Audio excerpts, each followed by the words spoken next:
Today, we're taking you on a journey to beautiful Tanzania, where we're celebrating Nane Nane, a day that holds so much gratitude and significance. What's Nane Nane all about? This translates to 8-8 in Swahili, and it's all about honoring the incredible farmers who play a vital role in this nation's economy. In this gratitude writing quest, kids are realizing the value of where their food comes from and the dedication these farmers pour into their work. It's a lesson in gratitude that they'll carry with them forever.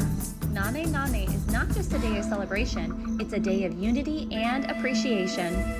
These young explorers are forming connections with the heart of Tanzania, and it's a beautiful sight to behold. As the sun sets on this remarkable day, we're filled with gratitude for the farmers in Tanzania and our own home country. Farmers are the backbone of our nations, and their hard work fuels its growth.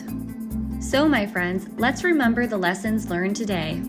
Let's be grateful for those who toiled tirelessly to feed our communities.